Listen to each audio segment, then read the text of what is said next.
হয়তো এবার এই পৃথিবীতে বিদায় জানানোর সময় চলে এসেছে আপনার, কেননা 2,60,00,000 বছরের পর পাড়ি দিতে পারলে আপনি পৌঁছে যাবেন এই অপরূপ সৌন্দর্য পৃথিবীর মতো দেখতে আরেকটা গ্রহে।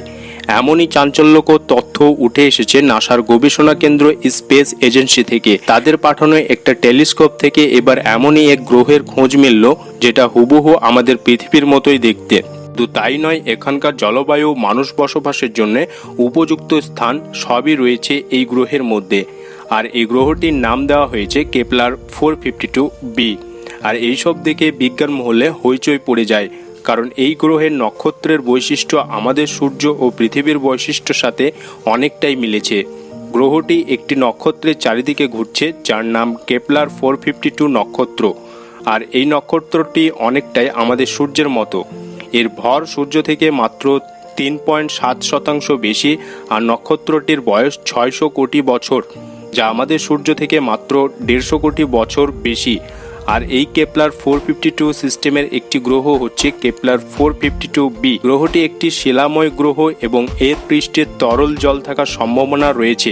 কারণ হলো কেপলার 452b তার নক্ষত্রের গোল্ডিলক্স জোন এ অবস্থিত, যেখানে তাপমাত্রা তরল জলের অস্তিত্বের জন্য উপযুক্ত। যেমন আমাদের পৃথিবী সূর্য থেকে এমন একটা দূরত্ব রয়েছে যেখানে জল একবার জমেও না এবং বাষ্প হয়ে উড়েও যায় না। আর এটাই হলো বিজ্ঞানীদের ভাষায় গোল্ডিলক্স জোন। আর কেপলার 452bও গোল্ডিলক্স জোনে রয়েছে। আর এই বিষয়টি কৌতূহল বাড়িয়ে দেয় বিজ্ঞানীদের। বিভিন্ন গবেষণা ও পর্যবেক্ষণের মাধ্যমে বিজ্ঞানীরা দেখেন এই গ্রহের সাথে পৃথিবীর রয়েছে অনেক মিল। তাই এর নাম দেওয়া হয় আর্থ 2.0 বা দ্বিতীয় পৃথিবী। এই গ্রহটি একটি শিলাময় গ্রহ এবং এর পৃষ্ঠে তরল জল থাকার সম্ভাবনা রয়েছে, যা প্রাণ সম্ভাবনাকে অনেক গুণ বাড়িয়ে তোলে। কিন্তু দুঃখের বিষয় হচ্ছে এই কেপলার 450b আমাদের পৃথিবী থেকে প্রায় 2,60,00,000 বছরের পথের সমান দূরত্ব রয়েছে, যেখানে যেতে গেলে প্রায় 1400 বছর সময় লাগবে।